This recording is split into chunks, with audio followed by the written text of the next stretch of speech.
Hello student, आपका page number आया 109। इसका हम थोड़ा सा रह गया था मेंस्ट्रुएशन का, उसके बारे में डिस्कस करें। This menstruation occurs once in about 28 to 30 days, यानी कि ये मेंस्ट्रुएशन पाया जाता है 28 से 30 डेज तक हो जाता है। ठीक, first menstruation flow is called menarche, यानी जब फर्स्ट मेंस्ट्रुएशन साइकिल स्टार्ट होता है and begin with the puberty, puberty की एज में। ठीक है, एट द एज ऑफ, उसको क्या बोलेंगे, मेनार्च बोलते हैं। ठीक, at the age of 45 to 50 years the reproductive ability stop, यानी कि फीमेल में जो है रिप्रोडक्टिव एज जो है वो 45 से 50 तक होती है एवरेज। ठीक, तो उसमें जब एबिलिटी वो स्टॉप हो जाती है तो then menstruation cycle also stop, तो मेंस्ट्रुएशन साइकिल भी क्या हो जाती है, जब उसमें ओवम सीक्रेट होना बंद हो जाता है तो मेंस्ट्रुएशन साइकिल भी स्टॉप हो जाती है। Stoppage of menstruation is called menopause. उसी मेंस्ट्रुएशन को क्या बोलेंगे, मेनोपॉज बोलते हैं। जब पहला मेंस्ट्रुएशन होगा उसको मेनार्च बोलते हैं, और जो जब स्टॉप हो जाती है मेंस्ट्रुएशन साइकिल तो उसको बोलते हैं menopause, which is termination of puberty. क्या है, प्यूबर्टी का टर्मिनेशन बोल सकते हैं जिसको। नेक्स्ट है हमारा रिप्रोडक्टिव हेल्थ। ठीक, during adolescence growing children need special attention toward diet, personal hygiene, physical exercise and stay healthy.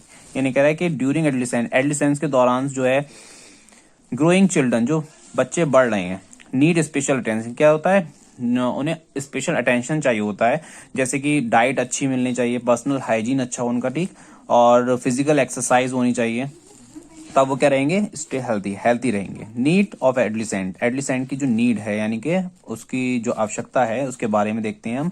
Consuming too much junk food should be avoided, यानी जंक फूड जो होते हैं उनको अवॉइड करना चाहिए, as these are deficient in important nutrients such as protein, vitamins, carbohydrate and minerals। यानी कह रहा है कि these are deficient, यानी इनमें कमी होती है।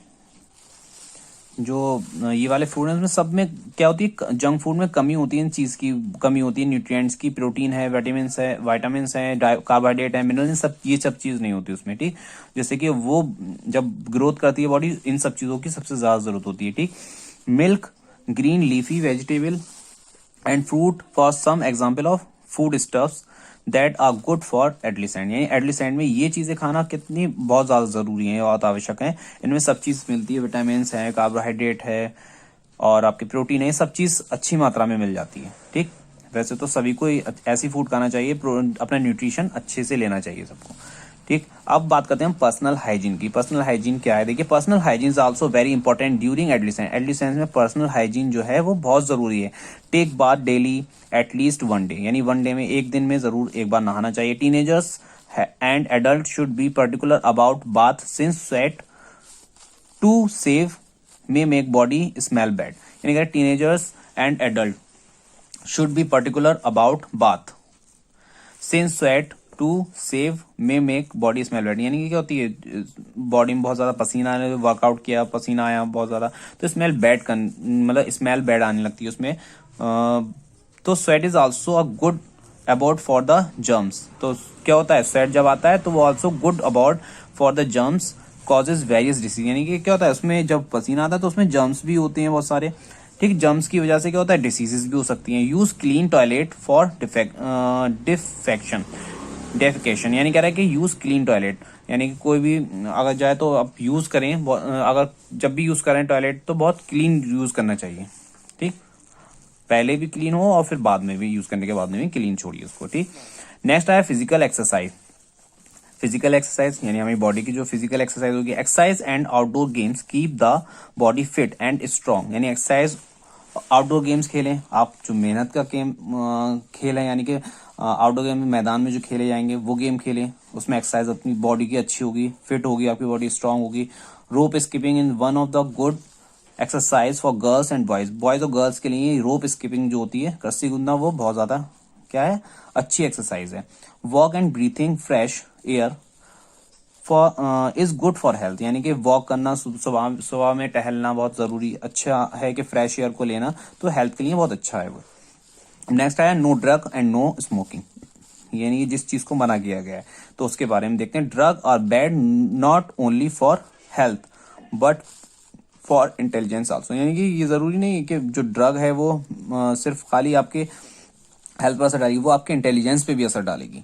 ठीक है, drugs make one dull in learning and in physical activities, यानी drugs make one dull in the learning, यानी लर्निंग स्किल जो है आपका क्या होगा, वो भी कम होगा, और जो आपका समझ होगी वो कम होगी, और फिजिकल एक्टिविटीज भी आपकी कम हो जाएंगी। ठीक है, सून दे गेट हैबिचुएटेड, यानी अगर आप उसके क्या होगा, हल्के हल्के उसकी आदत भी पड़ जाएगी, फिर वो छूटना मुश्किल होती है। ठीक, तो ये चीज से बहुत दूर रहें सब। नेक्स्ट आया एड्स। ये क्या है? एड्स बीमारी है एक। ठीक, एक्वायर्ड इम्यून डेफिशिएंसी सिंड्रोम, जिसका पूरा एड्स का पूरा नाम है ये। ठीक है, ये वायरस से होती है बीमारी। इसके वायरस के नाम भी दिया होगा, देखते हैं हम पढ़कर। देखिए, people who use drug also risk being infected with HIV, यानी कि पीपल हु यूज ड्रग, जो यूज करते हैं ड्रग को, आल्सो रिस्क बीइंग इन्फेक्टेड, यानी उनके चांसेस बहुत होते हैं किस चीज के? HIV होने के। The deadly virus that causes AIDS, यानी ये बहुत डेडली वायरस है, यानी कि जिसका इलाज ना हो, ऐसा वायरस है एड्स का। ठीक, this virus can spread by sharing syringe use for injecting some drugs, यानी कि जो एक दूसरे से ये क्या होता है, जो ड्रग्स सप्लाई करने वाले होते हैं, ड्रग्स एक साथ लेने वाले होते हैं फ्रेंड सर्कल में भी, तो क्या होता है, इंजेक्ट करते हैं। तो हो सकता है किसी उसमें से किसी को, अगर एक को HIV हुआ तो एक ही सिरिंज से सब लोगों ने किया इंजेक्ट अपने ड्रग, तो हो सकता है एक दूसरे से फैल जाए, एक दूसरे से वो सिरिंज के द्वारा फैल जाएगी बीमारी। ठीक है, it also spread through sexual contact with the infected person, यानी किसी भी इन्फेक्टेड पर्सन को HIV होगा तो उससे साथ सेक्सुअल कॉन्टैक्ट करेंगे तो दूसरे वाले को भी हो जाएगा। So it's spread by transfusing blood into the body of a healthy person from the infected person. It spread, ये स्प्रेड होता है, फैलता है बाय ट्रांसफ्यूजिंग ब्लड, यानी कि अगर किसी का ब्लड, किसी एड्स है किसी को, HIV है किसी को, उसका ब्लड किसी भी हेल्थी पर्सन को अगर चढ़ा दिया जाए तो उसको भी एड्स हो जाएगा, healthy person from the infected person. ठीक, infected mother can pass HIV virus through milk to an infant, यानी कि किसी भी अगर मदर को HIV हुआ तो वो उसकी फीडिंग उसको बच्चे को कराई गई मिल्क की, तो उसको भी HIV हो सकता है। इसके आगे नेक्स्ट पेज पर देखते हैं हम, नेक्स्ट पेज नंबर हमारा 110, इस पर देखते हैं। नेक्स्ट टॉपिक है हमारा जेंडर इश्यूज एंड मिथ्स। ठीक, जेंडर इश्यूज क्या है यहाँ पर देखिए। We are living in the 21st century. Some people still consider the female child to be burden. यानी कि we are living in, हम 21st century में रह रहे हैं। Some people still consider, अभी भी कुछ people ऐसे हैं कि female child को क्या समझते हैं? burden, बोझ समझते हैं। Techniques such as ultrasound which enable doctors to determine the sex of the unborn child, यानी कि कुछ टेक्निक्स हैं जैसे अल्ट्रासाउंड है, उससे डॉक्टर्स जो हैं डिटरमाइन करते हैं सेक्स को, यानी जो बच्चा पैदा भी नहीं हुआ है उसको सेक्स को डिटरमाइन करते हैं कि वो लड़का है या लड़की। Were being misused by the people for killing the girl foetus using the technique called abortion. फिर अगर उनको लड़की होती है, वो सेक्स डिटरमाइन के दौरान जब पता चलता है कि लड़की होती है तो बहुत से की मेंटलिटी ऐसी होती है कि लड़की नहीं चाहिए होती उन्हें, तो अबॉर्शन कराते हैं। तो ये क्या है? कानूनी अपराध है। To put a stop to female infanticide, यानी ये फीमेल स्वीटिसाइड भी बोल सकते हैं जिसको हम, the government has made it illegal to find out the sex of foetus, यानी कि गवर्नमेंट ने इसको एक इशू बनाया और इसको इलीगल बनाया है। ठीक है, ये क्या है? एक कानूनी अपराध है सेक्स को, जो फीटस है, फीमेल फीटस को मारना। ठीक है, even then issued such as lack of basic education for girls and early marriages continues to persist in developing countries, यानी कह रहा है even then, ये भी एक इशू है कि लैक ऑफ बेसिक एजुकेशन, यानी कि लड़कियों को ज्यादातर बेसिक एजुकेशन भी नहीं दी जाती है, ये भी एक इशू है। एंड अर्ली मैरिज, और जल्दी शादी कर दी जाती है उनको बोझ समझकर। तो ये बहुत सी क्या है, ये कम करनी चाहिए, और वैसे कम हो भी रहा है ये। अब कंट्रीज में जितने डेवलपमेंट आता जा रहा है उतना ये कम होता जा रहा है। ठीक है, many people blame the mother for the birth of a girl child, यानी बहुत से जो लोग होते हैं तो वो मदर पर इल्जाम लगाते हैं कि लड़की को पैदा करने के मामले में माता पे इल्जाम लगाते हैं। A mother of the many girls is considered unlucky and responsible for bearing female child only. A mother of many girls, बहुत सारी मतलब बोल सकते हैं कि a mother of many girls is considered unlucky, यानी कि जिस मदर की बहुत सारी लड़कियां होती हैं तो उसको अनलकी मानते हैं। And responsible for bearing female child only, यानी कह रहे हैं कि ये सिर्फ फीमेल चाइल्ड, यानी कि सिर्फ गर्ल्स को पैदा करने वाली मशीन बोल सकते हैं, कुछ बहुत अपशब्द में बोलते हैं वो लोग। As we already discussed earlier, as we already discuss earlier, हम पहले भी इसके बारे में डिस्कस कर चुके हैं, the sex of the child is determined by the father. हमने ये वाला डिस्कस किया था कि जो बच्चे का जो बेबी चाइल्ड होगा, गर्ल चाइल्ड है या बॉय चाइल्ड है, तो वो कौन डिटरमाइन करता है, वो फादर के ही अकॉर्डिंग, फादर ही डिटरमाइन करता है, फादर के ही स्पर्म के द्वारा बेबी चाइल्ड गर्ल चाइल्ड होगा या बॉय चाइल्ड होगा, ठीक, विच कैरीज इधर X chromosome and Y chromosome, क्योंकि फादर के क्रोमोसोम कौन से होते हैं, एक्स क्रोमोसोम होता है और वाई क्रोमोसोम होता है, ठीक। नेक्स्ट देखिए, educated and enlightened people discarded this myths, यानी कि क्या है कि एजुकेटेड जो अब लोग पढ़ते जा रहे हैं, डेवलप माइंड होता जा रहा है सबको, सब ये मिथ्या बताते हैं, इस चीज को नेग्लेक्ट करते हैं सब चीज को। वी मस्ट रिस्पेक्ट वुमेन, हम लोगों को रिस्पेक्ट करनी चाहिए वुमेन की, since only they help in the bringing up of babies and not the man.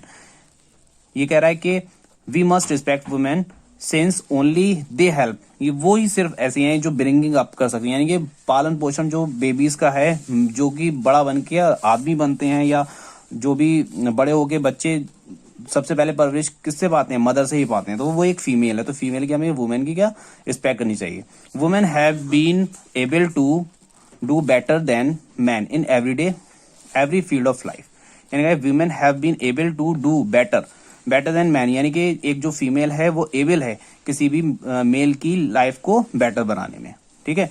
Next है हमारा problem of adolescent pregnancy. Adolescent कह रहा है कि प्रॉब्लम जो आती है एडोलेसेंट में प्रेगनेंसी के दौरान, देखिए about 16 million women 15 to 19 years give birth to each year about 11% of all birth worldwide, यानी कह रहा है कि अबाउट 16 मिलियन वुमेन, यानी कि 16 बहुत सारी हो गई, 16 मिलियन यानी 16 मिलियन वुमेन जो है 15 से 19 ईयर्स ओल्ड गिव बर्थ, यानी कितनी है 15 से 19, इस बीच में जो है वुमेन जो है क्या करती हैं, गिव बर्थ टू यंग, यानी कि किसी भी बच्चे को जन्म देती हैं इतनी कम एज में। तो 11% of all birth worldwide, यानी पूरे वर्ल्ड वाइड में 11% हो गया इसका, ठीक है,